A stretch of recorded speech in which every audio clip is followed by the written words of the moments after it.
you are now married again, right? For the third time. Third time. Third time's a charm. The marriage counselor at that point in time, I've been through so many marriage counselors since. This was like, I would call it an old school marriage counselor. And what I mean by that, pushing me to stay married. Were there red flags? Yes. But I was just ignoring it. Going into that first marriage as a young girl, there was this pressure of getting married, very low self-esteem. I labeled myself from a young age the fixer. Welcome to the Marriage Magnet podcast, where it's not just about attracting the one, it's about becoming the one. I'm your host, Nechama Phillips, and here we focus on growth, high standards, and creating an intentional life and love through self-development. Navigate your dating journey with clarity and confidence, because marriage is not just a box you check off, it's your life. Welcome back to the Marriage Magnet podcast. I am so excited to have Jordana here with me. And if you don't know who she is, I guess just go ahead and give a quick intro to who you are and your mission in life and what's been going on for you. I feel like there's a lot, but just give us a little taste. A lot. There's always a lot. So thank you, Nechama. I so appreciate it. Hi, everyone. I'm Jordana, and my handle is _Jordana. I'm all about drinking it in, and it has nothing to do with alcohol. It's all about inspiration, words of Torah. I would say looking at life and seeing these concepts and theories and ideas that people are like, wow, yes. Oh my gosh, I never thought of that. And I'm like, girl, that's in the Torah. You know, I'll just show it to you where it is. And then they'll be like, wow, I didn't even realize that. So I wear many hats. I started off in education for 28 years. I then went into public speaking and then started developing this whole social media persona off of that, motivational speaking, started the podcast, went into Kiruv, worked for a Kiruv organization for 3 years called Olami. And currently, I just started yesterday a new role with Renewal, which is a kidney donation. And I am the director director of social media and marketing strategy for Renewal. Very cool. So I like to say that that pays the bills. That's how I say it. And then there are things that I'm so passionate about. So I also do life coaching, which is more along the lines of my personal life experience versus my professional which I am so excited to hear more about. And obviously we've had conversations before, but I want our listeners to really get a feel for your story, especially when it comes to dating, love, marriage, family, and all of that. So I guess we can dive into it. You are now married again, right? For the third time. Third time. Third time's a charm. That's what they say. I mean, the first time could be amazing too. So I don't want to exactly. People think they have to go. No. Hopefully it is, which I think is a beautiful lesson here. And I love how open and honest you are and were. And I think in the past when we did have a conversation, we did an Instagram live.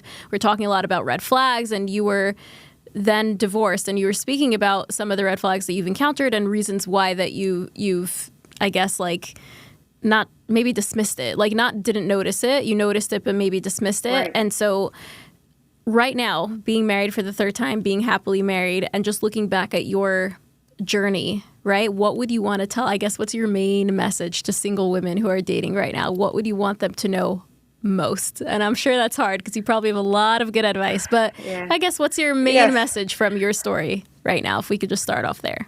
Okay, so I would say the main message is that every person, especially women, we're like diamonds. And you should try your very best to find somebody that knows how to make you shine. You're a diamond, so you're high quality all on your own. You have a lot of worth. But people could dull the diamond or people can shine that diamond. And I think that's really important, is to understand and to delve deep into a relationship that you're in and truly look at that person and say, hey, do they enhance me?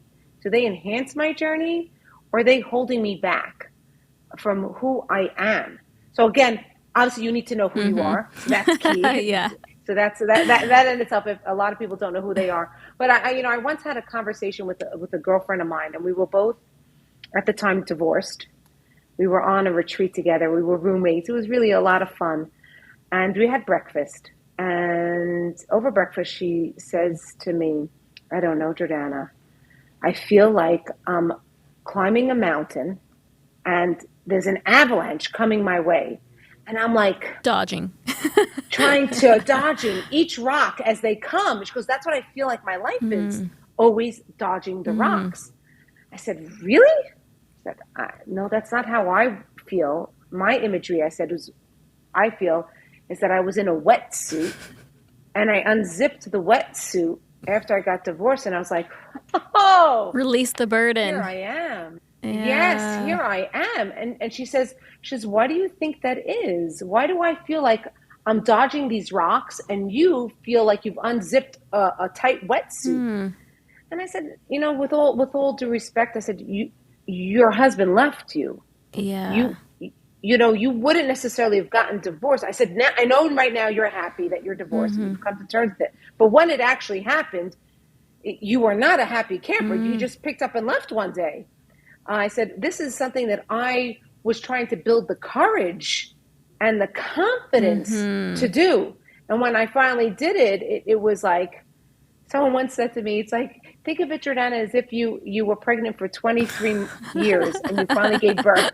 It's a weird imagery, but I hear you. It's so interesting how like the same, seemingly the same circumstance could just be a totally different journey for each person and a totally different reality and the way that it feels and the way that they live it. And the same thing in our single life, which, someone the other day just messaged me saying about how dare I speak about being single because she's maybe 35 and I got married at 27. And how could I know what it's like to be, older single? And I said, I can't know what it's like to be in your shoes. But you know what? Neither could you know what it's like to be in my shoes for those years, for that time, and the way that I experienced it. With every person has the right or is entitled and valid to feel what they're feeling, and you could think that by looking at someone and being like, oh, they're both divorced, in their 40s, and like meanwhile the experience is completely different, and the inner narratives are completely different. The circumstances were different. Like everything is just so vastly different, and so we can never really try to measure. And I think we usually attempt to do that when we're trying to make sense of our own pain, right? And we're like, let me see, how can I compare and contrast to other people so that I could feel better or worse about my story? It's almost like a measure against makes me make sense of my story. And so I think it's the best when we can make sense of our own story because of who we are, and to start uncovering, like, for ourselves why we're here. And I love how you're saying, like, it took you that courage and that confidence to get to the place of actually leaving, so that when you left, you were like, yes, okay, I did it. I'm here. I'm good. Right. I had the experience. Like, I'm looking at it. I'm like, I love how people always say, Jordana, you're so positive. So I was fortunate. I was fortunate to have the first divorce. So I knew the second divorce. I knew I didn't want to get divorced and feel icky about myself.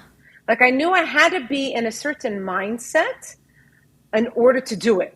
In order to do it right. I don't know. I know it sounds crazy. No, I don't know if anyone is listening to this, if it makes sense. I knew I had wanted certain things. I wanted to physically look good. I wanted to physically feel good. I wanted to make sure I was as set as I possibly could be financially, that I'm okay, that I don't have to be dependent and disappointed with or when somebody provides or doesn't provide. Yeah, you're being smart and strategic. Right, exactly. Where I wasn't the first time, because I was dumb and young, as they say, so I wasn't. I was a young girl the first time. Yeah. I had just turned 21. I just turned 21 the first time, and I had a 5-month-old baby girl. So wow. I really Wait, so when did you get married? No. What age did you get married? 19. I was 19 the first time. Okay, that's my classic got married at 19 line that people get upset at me for. Yeah. But it's like, so you were 21 and divorced with a 5-month-old baby postpartum. 5-month-old baby. Wow. Yeah, 5-month-old baby, and I moved into my parents' house. Wow. So, take me back. Yeah, and I was finishing graduate school. Oh, my Lord. That sounds wild. Yeah. Take me back to that moment. And I'm sure it has a lot of mixed emotions. But in that moment, when you got divorced for the first time and you were 21, 5 months postpartum, finishing graduate school, what was your thought process of like, wow, I was thrown into this and now I finally got out of it? Or like, I thought I was too naive and I made a mistake? Like, what was running through your mind? And what would you, from your story, just in this first part of your story, what would you want to tell young women who are dating straight out of high school, seminary, 18, 19, 20, even 21? What would you want to tell them about like what should they do? What should they think? Like should they rush into it? Should they not? Do you feel like it was a mistake? Do you feel like it was exactly what you needed? Like tell us more about like, what was that moment? Well, I don't like to use the word mistake, Right. so I'm just going to put that out there because I have a daughter. No, for sure. And nothing's a mistake because everything has helped me be the person I am today, so nothing's a mistake. 100%. Yeah. There's so many things, you threw so many questions, and every time you said something else, another memory was triggered in my brain to share. So, and it's hard. So let's just put it out there. I'm 51. So I think that's important for everyone to understand. So you're asking me to go back 30 years. Yeah. 30 years. Yeah. So that's like a big deal. So again, with that number, keep in mind, Orthodox Jewish woman, 30 years ago, 21 with a child, divorced, and I'm going to put it out there, a female child, a girl, because that made a difference in the circles, believe it or not. Yeah, that makes a difference because of yichud, and people also didn't want to date me because it was a girl versus a boy. Oh, interesting. So yes. Brings another layer of complexity in their mind. Yes, it does. It does. And people didn't want to touch it. But there weren't that many people. There weren't that many young people that were divorced because people are going to set you up with divorced people. I'll tell you, it's interesting. I remember clearly the day I asked for the divorce. I remember I had just come home from graduate school, and we did this exercise in graduate school. I was going for a master's in Jewish education, and maybe it was a psychology class of some sort, and we were doing maybe a personality test or some type of thing. And I remember I was sitting on the floor with my husband in our apartment, and I said, it was a Sunday. I said, we just did this exercise in school. I'd love to do the exercise with you. It's so cute, you know? And we just started laughing, and we were laughing and laughing and laughing. And I turned to him and I said, I think it's over. I think he must have been so shocked because it was the first time we were laughing, and I don't know how long. I have chills. Like, oh my gosh. Everything was like, lots of arguments and disagreements and, not nice interactions. And this was like the nicest interaction we must have had, maybe of all time, perhaps. I don't even know. That might have, no, I shouldn't say that. There were other nice times I know that I could probably go back in my brain.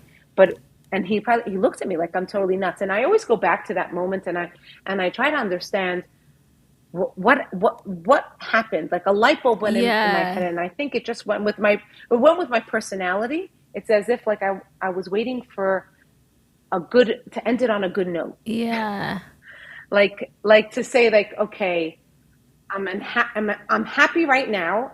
Me, Jordana, I'm in a happy body. I'm feeling good. And then I was able to turn to him and say, that's it's so over. interesting. It's like it feels less threatening in a way, right? Because it's like if you feel a little bit like you're laughing, you're in almost like a good place, even just for the moment, then it's like, right. Yeah, I guess this is the truth of the matter. It's like it makes it easier to face it in a moment like that. Perhaps, I guess that's what it was. I know when I was going through the marriage counseling, the marriage counselor at that point in time, I've been through so many marriage counselors since, so I know this was like, I would call it an old school marriage counselor, and what I mean by that, pushing me to stay married. And it got so bad that we had to go to sessions separately. We couldn't even be in the session together. And I remember the marriage counselor was asking me different things. What would help you stay in the marriage? What would you want to see differently? And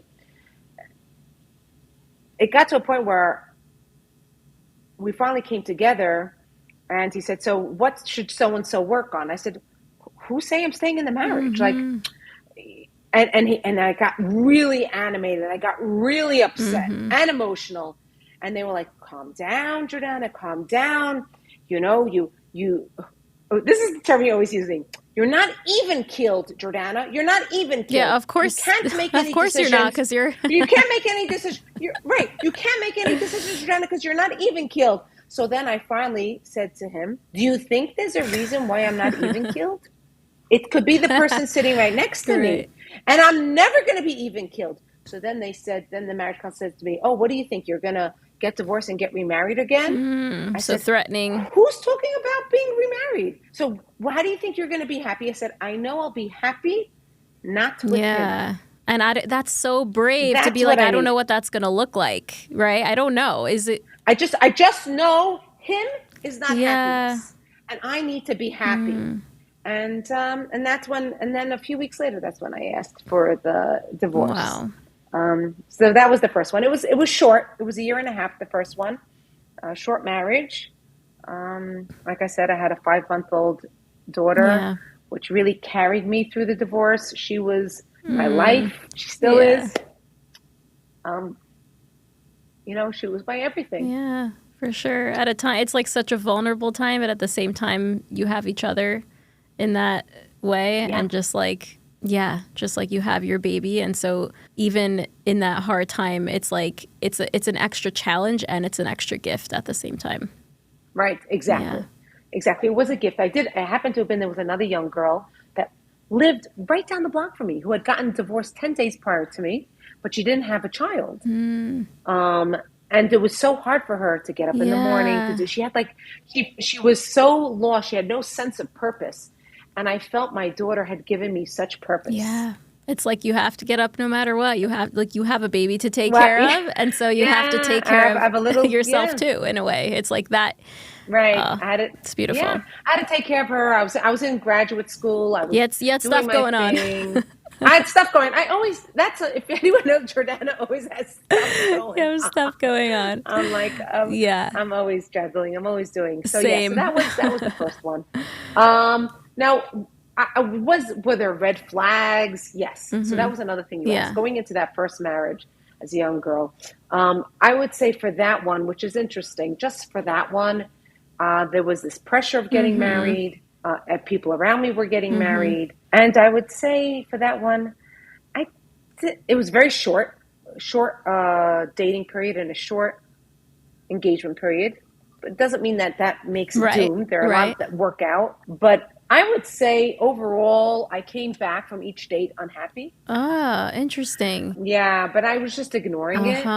Very low self-esteem. It was me. I had a very low self-esteem, low self-worth. And I also labeled myself from a young age, because I was labeled as the fixer. Which is such a bad combo. And I know I've definitely experienced this in my life and in my dating life, a mixture of that low self-esteem and then wanting to be the fixer, where you naturally go into, that's the perfect recipe for dating guys who are not ready for commitment, or if they are, they're never going to give you what you need. They're not actually what you want. And people take it in different ways. Like for me, I was always like trying, but then I was like, this is not going to work. Trying and trying and trying. And it felt like nothing is going to make this work. But it's true that combination, that recipe makes things not work. And people have different variations of not working. Some people get married to the not working. Some people just keep dating and then it's not working and they're single for a long time, and everyone has their path. But that combination of like, you don't feel your worthiness and your deservingness, and you don't feel your own value, and you feel like it's almost your job to fix someone, to make someone better, to make them be what you might need them to be. It never ends well. No. Yeah. So that led into marriage number 2, because that was never healed. Yeah. I had thought that I wanted to be someone with a great soul connection. Perhaps I didn't date the other one long enough, the first one. I dated the second one for a very long period of time. But then comes Jordana, who has a problem with a static antenna for when you come into my hula hoop space. I'm very perceptive of people as long as you're at a distance. You know, as that teacher, I could pick up on things right away in the classroom. Who's this type? Who's that type? I could really feel. Yeah. But as soon as you come into my, and I call it, you know, for Hebrew, the Daladamos, or it's as, into or your that hula hoop subjective space, field and your subjective view, which this is why I talk about like objective guidance and make it, you know, king, because I really believe it is. And I have that in my life today. I wouldn't have survived so many things in my life, literally, without objective guidance. And this is what I love doing for my clients, because as smart and intelligent, and even if you are, you feel the worthiness, you are subjective, and you can only be subjective when it comes to your point of view. And I love that you're bringing this up, because it's just like, you're saying, I'm so intuitive, I'm so perceptive, but when it came to my own decisions, it's almost like it was right there in front of me. I was blind to it. Correct. And people said things to me, but I ignored. And I said, I know better. Right.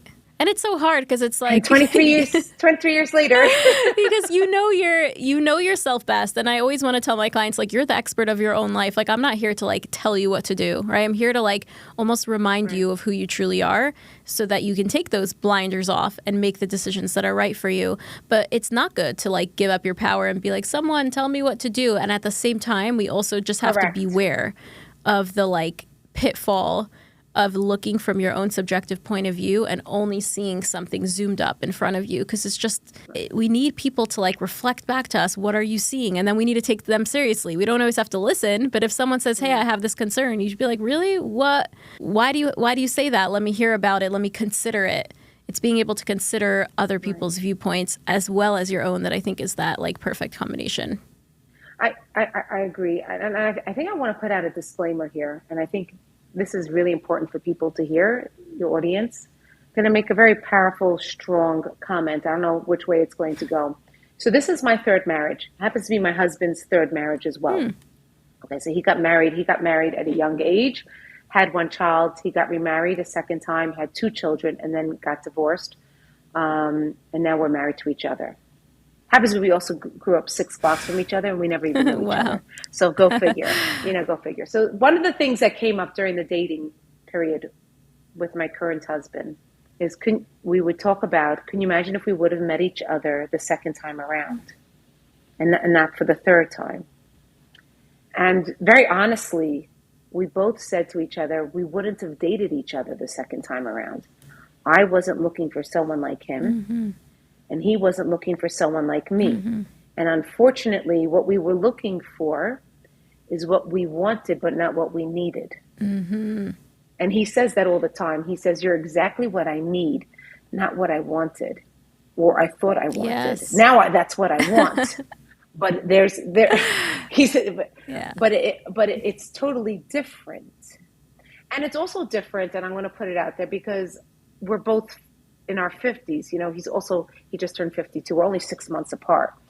And what I was still thinking is important at age 24, when I got married the second time, the religiosity and different things like that. I was so focused on such of the silly religiosity stuff. Whereas husband number 3, I would go on a date with him, and he saw my videos, my drinking in Parsha videos, and he says, and he would say, could you give me another? Could you give me another? Could you give me another? Like, I just love when you talk. I love when you share. I love what you do. Whereas that was not the experience I had from the second husband, who is the more religious looking one on the outside. For sure. Your priorities shifted, and I think maybe it sounds like you've gotten to the heart of what you truly wanted and needed in someone without letting the label or the cover distract you. Right. Which goes back to the diamond. The first 2 times I was being tarnished. No, I can't say that. To the point that someone once said to me, I don't want to say who, someone once said to me, you can't be who you are. Like, you're just you are not you because of what you're around. Yeah, like you're being forced to not be yourself. Like, it's impossible for you to be yourself, it sounds like.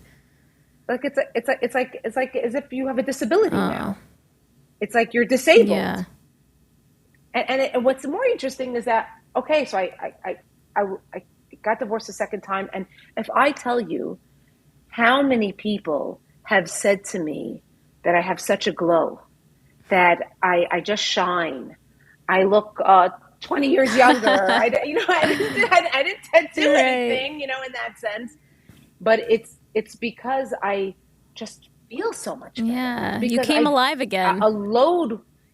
Like Right, you I said, you came took off alive again. the burden, of just The like, yeah, wetsuit, right? That that was wetsuit, weighing that you wetsuit down. is off, weighing me down Yeah. beyond it. It was tight. Yeah. It was so And tight. it just, it brings me to like, it's hard because when I talk about like getting married young, and it's not that I want to demonize getting married young, but I do want to I really, really want to impart to people how important this decision is, how intentional you should be, how much work you should do to make sure you're in a good place, you're truly ready, you know what you want, you know who you are.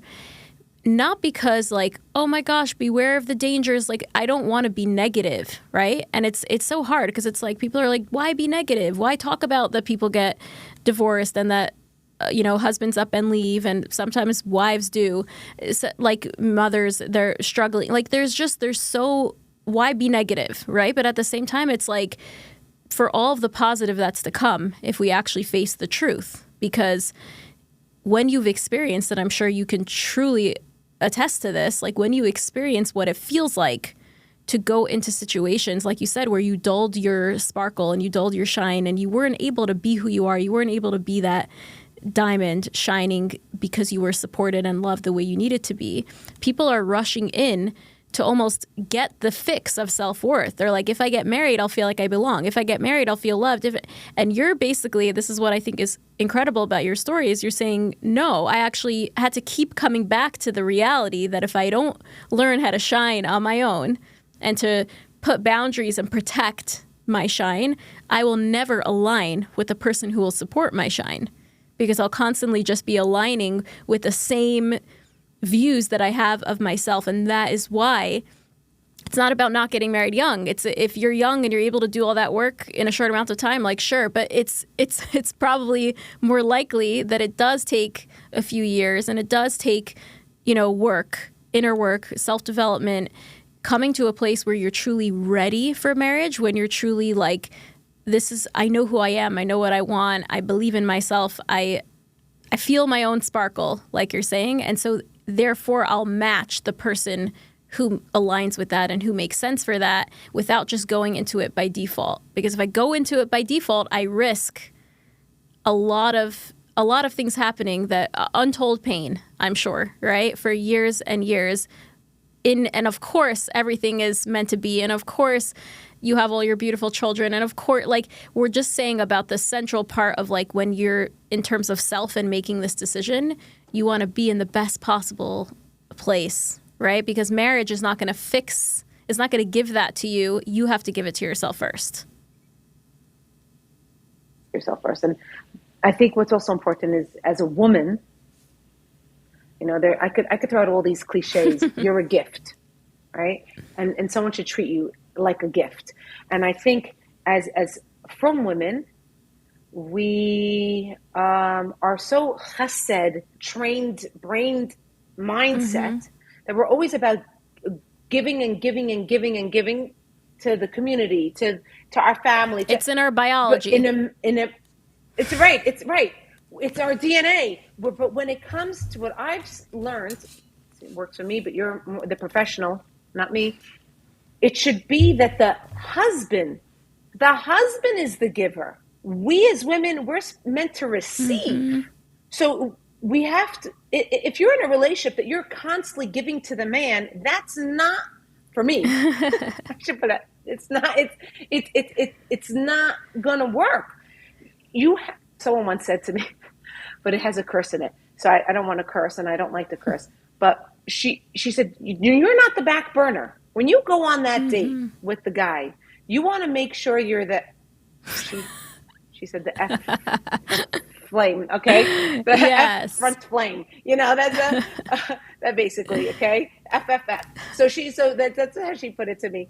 But I don't say that. But I'm saying you want to be the front Yeah. flame. The Right? flame. Not the back one. The Yeah. flame. Not the, you're allowed to have other flames. That's okay. But the main flame is you. And you have to feel like that. And it can't be a show, and it can't just be pretend. It's important. These rules about, I was very much against the rules when my girls dated. Oh, you could only when you're engaged can you go for Shabbos to, their house. Forget the rules. This is your life. Go Forget see the rules. The this is your life. I'm using that line. Really? No. Yeah, 100%. Who's living by these made-up rules that do not work for you? Rules. Like what? Right, because you want to see the truth. Yeah. Go see how this future father-in-law, if it's going to be a future father-in-law, treats your future if that's what you're mother-in-law. compelled to see and you feel like you need the information, who made up these then rules? Go do it. Who cares? Yes. I feel like it's very Forget the rules. It's your life. It's very in line with like my line that I say, marriage is not just a box you check off, it's your life, right? Which is the same concept of like, why are we boxing ourselves in? Why are we making rules? Why are we confining ourselves in this society where we have these random questions that we ask about when we're doing shidduch research, right? But we're not actually, we don't care about the depth of the person and how we treat each other and if we really align and if we have the same vision for our lives and if we both feel safe and if we actually feel attracted to each other and do we actually feel connected? Like, these are the important things. And so we've gotten so used to, and especially I think it's so much more dangerous when we're so young because then we're just hearing these things like, oh, so you do this and then you go on a third date, you do this and it's just like, wait, where am I? Like, am I here? Am I present? Am I ready for marriage? Am I making this decision intentionally? Yeah. And you wanted something interesting? Yes, please. I didn't realize this until I got married the third time, right? So I'm at a wedding while we were dating, a family wedding. We were going to be getting engaged very soon, so it was okay, to go to the wedding. And everybody's coming over to me that knows my future husband, telling me the most wonderful things about him. And then I had this aha moment, and I'm going back to when I had a similar deja vu type of experience with a different husband. I don't want to say which one. I could get away with that, so it's not like Lashon Hara. So with a different husband that I was also at a simcha, also at whether it be a wedding, bar mitzvah, I don't remember what it was. And I remember people coming over to me, and they weren't complimentary about him, but rather they were like, and I didn't pick up on it. This was only after the fact. Yeah, this is in hindsight. They were like, wow, you must be amazing to be dating him. Like, wow, like you could handle that. You can. Ouch. Oh, yes. Right. Like, oh. Can't believe you took that project on. Right. That exact comment, but you got it. Right. That idea. Right. Like, wow, total mission impossible here. Like, and it was just like, ooh, I like. And it felt good because, like you said, you wanted to be the fixer. Oh my gosh. Exactly. Yes. Exactly. So now you're putting it together. 100%. But it was only after I'm like, wait a second. Where was I? Where was I? I was a different, exactly. I was a no, you were mindset. not. You were a not yet realized version of who you truly are. Right? Because who you truly are is this shining diamond and is this beautiful soul and to just want to be loved. And instead of like, it's like thinking I need to fix in order to earn love. And I know because I relate to this a lot. It's like, I totally get what you're saying about that Mission Impossible where it's like you took on, it's almost like, pat myself on the back. You see, nobody else could deal with it, but I could do it. Right. I could do it. I'm strong. I'm awesome. I was chosen out of all the people. I was chosen to do this mission, this impossible mission. Exactly. And therefore I'm better than everyone. Like I feel I'm taking pride in this. Exactly. Yeah, which is so dangerous. And I think it's so true that women are naturally programmed, unfortunately, like you're saying, to be the giver and to not be the receiver. And I was just talking about this, I'm pretty sure in last week's episode or maybe 2 weeks ago, I was breaking down the lyrics of a Taylor Swift song called Bejeweled. And in it, it's very relevant because you're going to love it. It's all about like, you know, you're a diamond, you got to shine, and like don't let anyone basically dull your sparkle. And I was saying that like, in the concept of a long-term relationship, in a marriage, it's very, very different. But when you're dating, you have to actually really put boundaries on your giving. You really, really have to, I believe, because like we said, naturally, it's in our biology. We're going to want to give and love the person that we're with, right? But if we do it preemptively without that person, knowing that that person values us, knowing that that person, like you said, puts you front and center and gives you that place to shine and the ability to appreciate and to admire and to give to you. So then your giving is not flowing from receiving. It's just a trying to compensate for something, and it's trying to gain like I need some worth, so I need to give so that I can feel like I'm worth something, and the fixer mentality and all the different things that could come up there. And so it's so important to be like, allow myself to receive. I know my worth. And in the right setting, I allow everything that I receive to pour over and to naturally flow onto my husband. And you know, because I'm of course I'm a giver by nature, but I need to receive first. To receive. Okay. So I'm going to three points. Okay. That came up to mind because this is what I do. Right? People who know me and follow me. Okay, so I'm going to talk about 3 things that connect Judaism-wise. Well, 2 that connect Judaism-wise, and there's a third one is a beautiful thought. We talk about we in the Jewish custom upbringing, really women are meant to be the receivers and men are supposed to be the givers. If we talk about candle lighting, there are 2 times that in our Jewish cycle that we have main candle lighting. We have Shabbat, every Friday, lighting candles, and we have the Hanukkah candles. Whose role is it to light the Shabbat candles? It's one of those 3 main commandments for women to light the Shabbat candles. Where do you put the Shabbat candles? The Shabbat candles get placed inside the house, ideally, honestly, on the Shabbat table, and you're supposed to really light up the home. It's supposed to represent shalom bayit, peace in the home, enjoyment. It's an inner working lighting. The Hanukkah candles, on the other end, are the role of who lights them typically. Yes, you could be in an Ashkenaz home and everybody might get the light, but the role is typically the man is supposed to represent and light, and it's on everybody. Display. And where do the candles get? It's on display. It's outside for the world to see. It's to give over a message to the rest of the world about the miracles that God has done for us, the Jewish people. So it's about giving over that message of the Hanukkah candles, man's role. Women are about inner home, the peace of the home, lighting that Shabbat candle. That's ritual 1.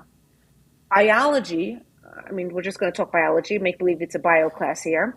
If you look at women and birth, and how we actually make a baby. The man is the giver of the sperm, and the woman is the receiver. So even biologically, God has actually formed us to be the receiver, and for man to be the giver.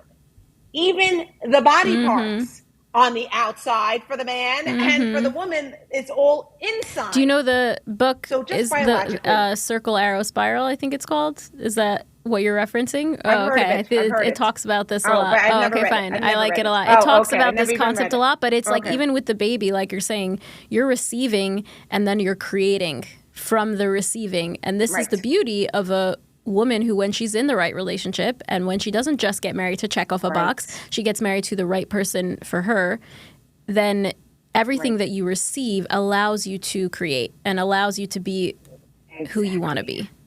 Exactly. So my 3rd marriage, I just received so much from my husband because I'm married to such a wonderful human being. I received so much that it allows me to be the best version of myself. And that other example that you were talking about the overflowing. There's always there's a great story that I always talk about, this mashal, this example. If you're carrying a cup of orange juice and someone bumps into you, why, like the question is, what happens to that cup of orange juice? And you spilled orange juice, right? So the question is, why did you spill the orange juice?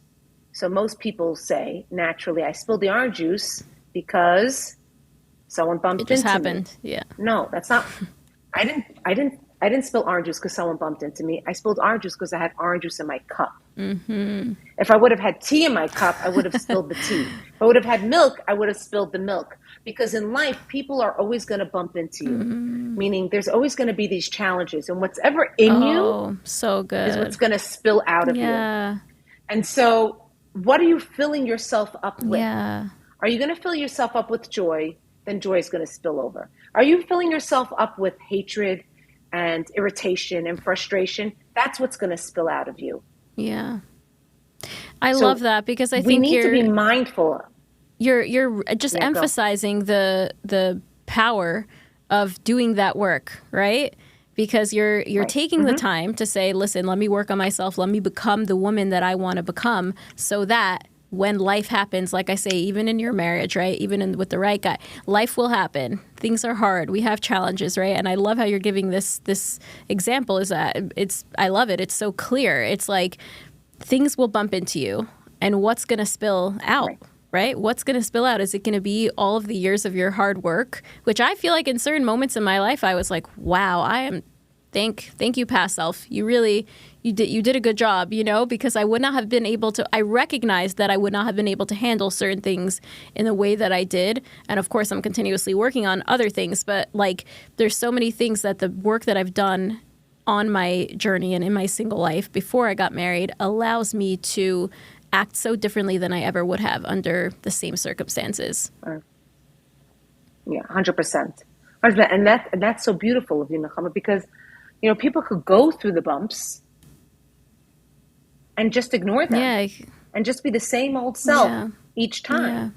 But if you could actually process the bumps,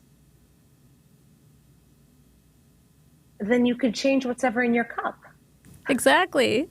And so that's the outcome of your life, because that's who you end up, who you are is your life, right? And that's the truth of the matter. It's not who you marry, it's not your kid, it's who you are.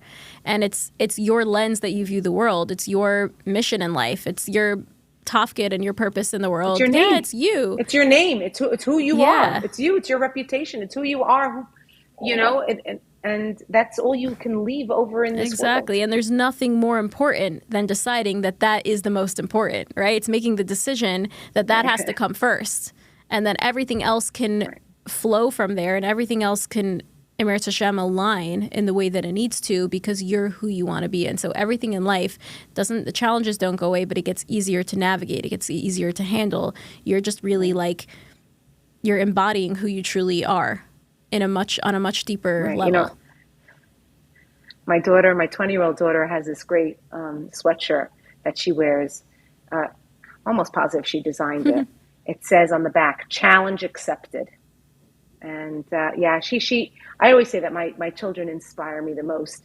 I remember an essay that she had written, maybe for to get into seminary, where they said, "What's one thing you can't live without?" And she said, "Her mistakes." Ooh, she deep. Yeah, she'd be deep. Yeah. So she said she can't live without her, because without her mistakes, she wouldn't be who she is today. Wow. And all of her challenges. Aww. So it's hard. Yeah. It's hard. Yeah. And obviously I can talk to you all day, and I feel like we need to do a part 2, because there's just so much to uncover. But I actually think that note is such a perfect tie-in, right? Because you said at the beginning, you're like, there's no mistakes. Like, I want to talk about my story and my life in a way that honors the different versions of myself, honestly, right? Along the way. And obviously all the people involved and my children. And there are no mistakes. There's just about what we decide to do with the different bumps along the way, and who we're going to choose to become with it. And I think that's beautiful. Right. And I know you cater to people that are dating, correct? I also work with married women, but in my Marriage Magnet Method program, that's for single women. Yeah. So If anyone is not going to Nechama for anything else, and you want to figure out, come to me first while you're dating.